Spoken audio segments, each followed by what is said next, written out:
परमात्मा सदगुरु रामपाल जी भगवान जी के चरणों में दास का कोटि कोटि दंडवत प्रणाम। पवन भगत जी सत साहिब, मैं शिवराज दास सतना मध्य प्रदेश से हूँ।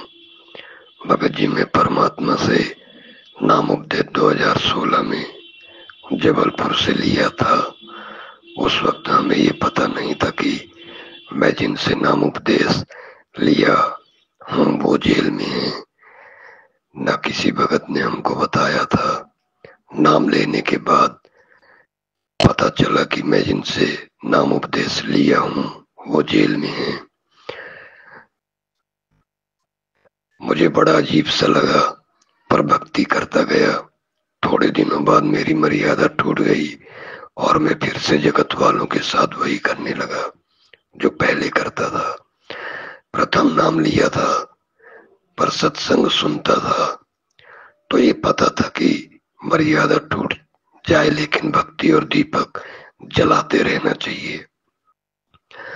परमात्मा के मुख से सुना था। उस समय मैं गांव में था। जगत के लोग बोलते थे तू कहां फंस गया जाके, तेरा गुरु जेल में है।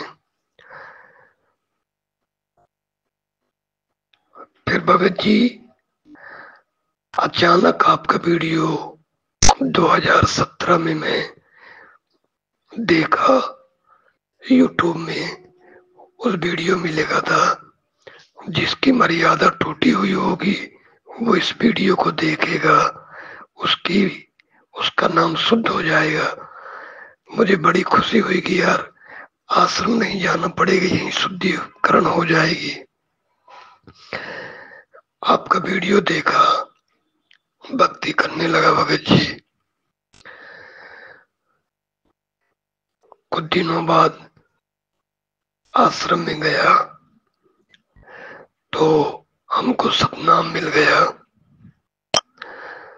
फिर कुछ दिनों बाद हमारी आश्रम में रामायणी भी हो गई। जब रामायणी हुई तो हमसे बोला गया 15,000 रुपया लगेगा पाठ प्रकाश का। हम बोले यार, मन में हमारे विचार आया कि परमात्मा को काहे को पैसा चाहिए भाई, वो तो परमात्मा है। भगत जी मेरी रामायणी हो गई।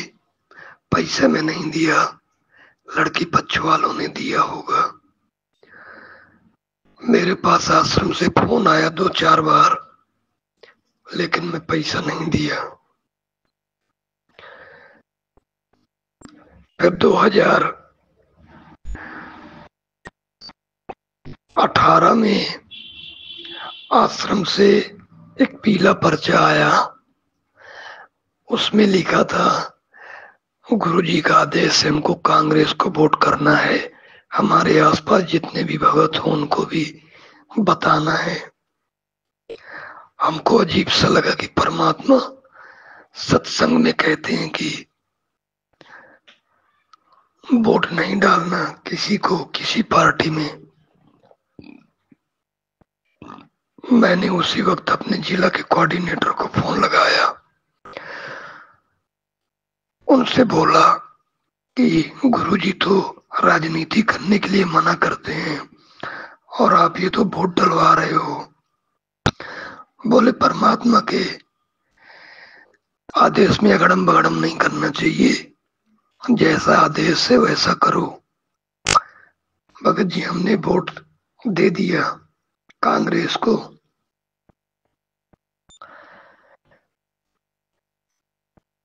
फिर भगत जी आपका वीडियो हमको दोबारा मिला, उसमें लिखा था बरवाला कांड की सच्चाई।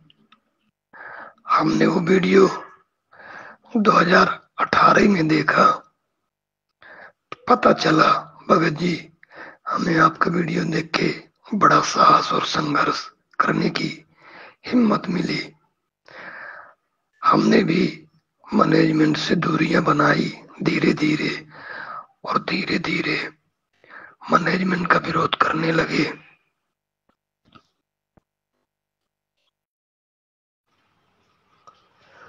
मेरी दीदी भी जुड़ी थी, नाम उपदेश लिए थी, मेरे जीजा जी जुड़े थे।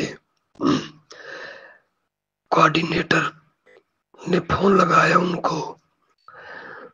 मेरे जगत के रिश्ते में जो ससुर थे वो भी आए। बोले आप क्या कर रहे हो, हम तुमको छोड़ देंगे, तुम गुरुद्रोही हो जाओगे। तो गुरुद्रोही का मुंह देखना भी पाप होता है। मैं आपके इतने वीडियो देख चुका था कि मैं दोबारा जाना नहीं चाहता था मैनेजमेंट की तरफ। भगत जी उनके समझाने में भी नहीं समझा। 2020 ऐसा समय आया कि जब मेरे नाम का और दर्शन भगत जी का दोनों का साथ में गुरुद्रोही का पीला पर्चा निकला। हमारे माथे में भी गुरुद्रोही की मोहर लग गई। तो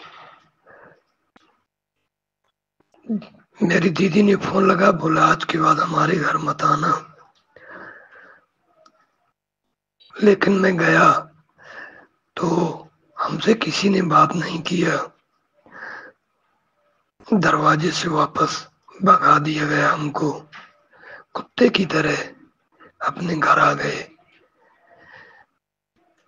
फिर मेरी पहली सत्संगति भोपाल में हुई। जब मैं सत्संगति में जुड़ा और देखा तो मुझे बड़ा अच्छा लगा।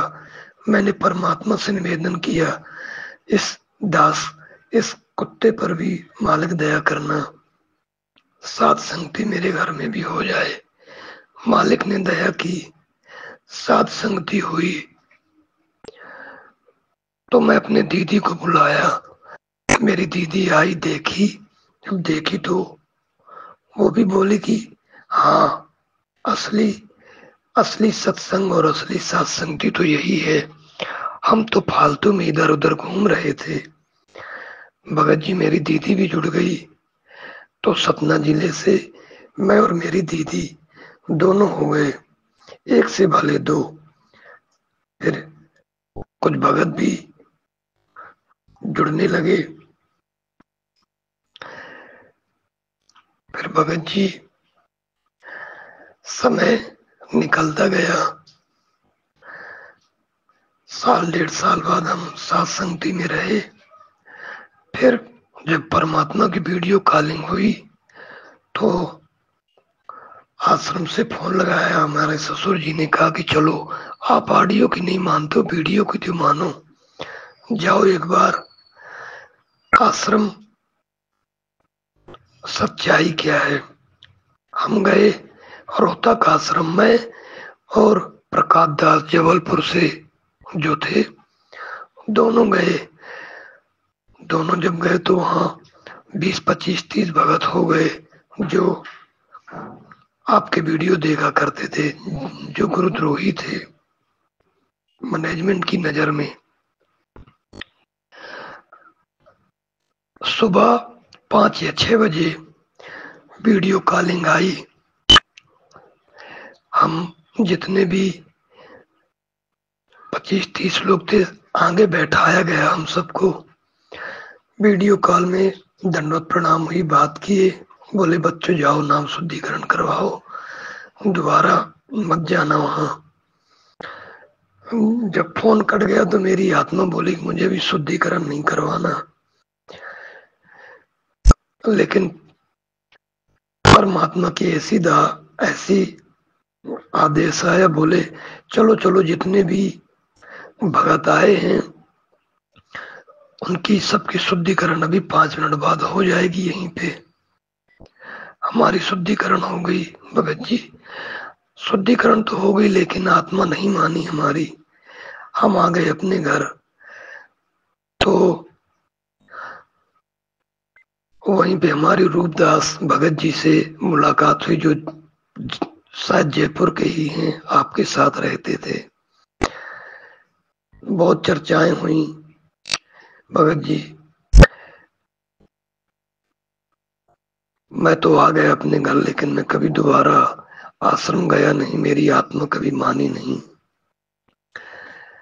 मुझे बुलाते थे, मैं भी ग्राम कोऑर्डिनेटर बना दिया गया था मुझको पहले, जब मैं आपके वीडियो नहीं देखता था स्टार्टिंग में। तो जो भगत मुझको जानते पहचानते थे बोले आओ भगत जी सेवा किया करो, लेकिन मैं गया नहीं भगत जी, मेरी आत्मा नहीं मानी।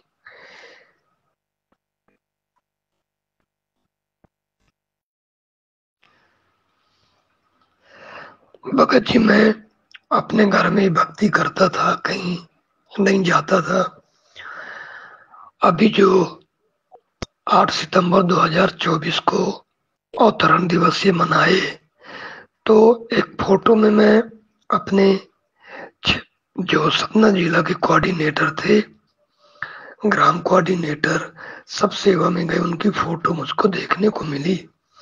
तो मैंने पोस्ट किया, सबसे पहले तो इनकी इन्वेंट्री होनी चाहिए, जो ये परमात्मा को मनुष्य जानकर जन्मदिन मना रहे हैं। ये तो पीले पर्चे में लिख के आ जाए कि परमात्मा का आदेश है कि इनको बाथरूम में जाके अपनी पेशाब भी पीनी है और लेटरिन घोर के पी लो, तो ये वो भी पी लेंगे, लेकिन अपनी बुद्धि नहीं लगाएंगे।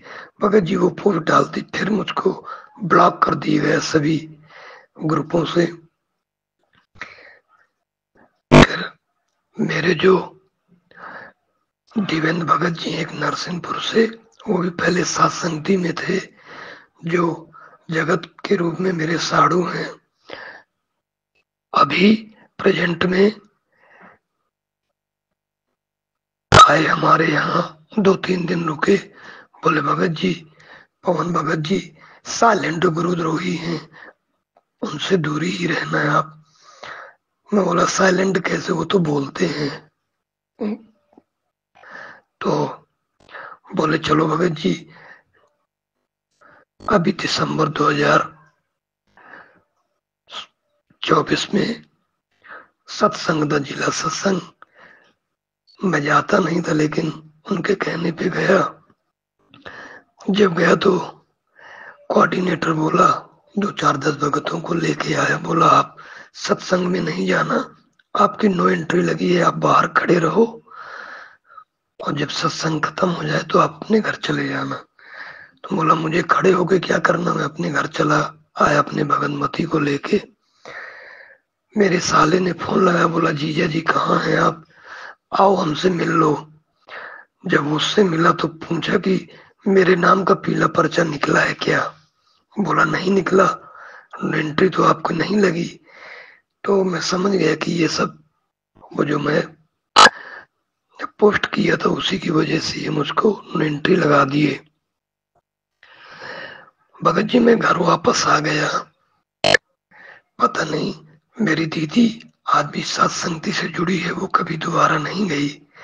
शायद उसके संस्कार भक्ति भक्ति संस्कार मुझसे अच्छे थे। उसने फोन लगाया मुझको, बोली कहाँ गया था, आश्रम। मैं बोला आश्रम नहीं गया था, सत्संग था। बोले क्या हुआ, मैं बोला मुझको जाने नहीं दिया गया। बोले नो एंट्री लगी है। बोले तू धक्के खाने गया था वहां, मैं तुमको बोलती हूँ कि तू परमात्मा की भक्ति घर में बैठ के कर, पुनः सत्संगति से जुड़ जा, और भगत जी के वीडियो देखा कर जिनसे तुझको संघर्ष करने की हिम्मत मिली थी। मैं नीचे आया, परमात्मा को दंडवत किया, आपका वीडियो पुनः ढूंढना चालू किया। तो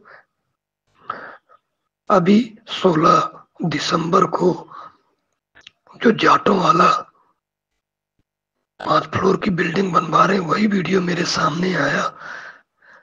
तो जब वो वीडियो देखा, मेरे दिमाग की सारी बत्ती गुल हो गई।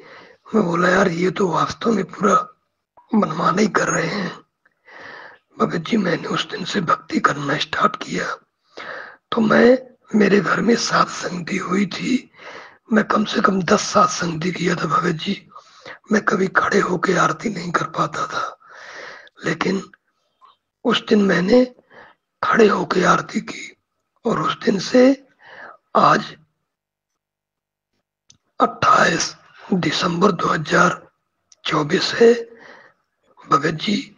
मेरी इतनी भक्ति बढ़ी है कि आज से पहले मेरी कभी इतनी भक्ति नहीं बढ़ी। इसलिए मैं जान गया हूं कि साध संगति ही असली मार्ग है जहां से हमको मोक्ष मिलेगा। आप बिल्कुल सही बोल रहे हैं भगत जी। भगत जी, मैं आपसे क्षमा मांगना चाहता हूं, क्योंकि बीच में जब मैं छोड़ दिया था तो मैं आपकी बहुत बुराई करने लगा था, बहुत बुरा भला आपको बोला हूं भगत जी। परमात्मा तो मुझको माफ कर दिए हैं, लेकिन आप हमारे भगत भाई भी हैं, उम्र में हमसे बड़े हैं। भाई पिता तुल्य होता है, सामने होते तो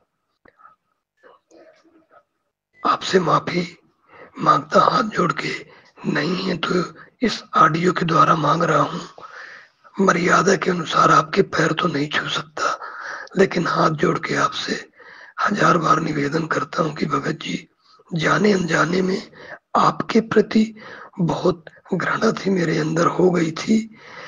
मुझे अब समझ में आया है कि मैंने कितनी बड़ी गलती की। भगत जी, हमें आप क्षमा कर दीजिएगा और हमें पुनः साथ संगति में जोड़ लीजिएगा। और मैं सभी भाई बहनों से ये कहना चाहता हूं कि आपके भक्ति संस्कार बहुत अच्छे थे, जो आप साथ संगति को छोड़कर नहीं गए हैं। जो भगत चले गए हैं वो यदि सत्संगति में आए, आपको कभी फोन लगाए तो आप उनसे बड़े प्यार से बात करिए, क्योंकि वो भी ठोकर खा के आएंगे। तो वैसे भी उनकी आत्मा कचोटती होगी, तभी आएंगे वो। और आप बड़े प्यार से उनसे बात करके उनको बोलिएगा कि भगत जी, आप लोग भक्ति मार्ग में लगे रहिए, उनको धुतकारिएगा नहीं, वरना साथ संगति में और मैनेजमेंट में जो जुड़े भगत हैं उनमें कोई अंतर नहीं रह जाएगा। वैसे भी साथ संगति में वही आत्मा आएगी जो शुद्धिकरण करने के बाद भी वो अपने घर में बैठ के भक्ति की है, और जो आश्रम में जाके सेवा करने लगे, पुस्तक सेवा करने लगे हैं, शायद है कि वो वापस जल्दी आ पाए।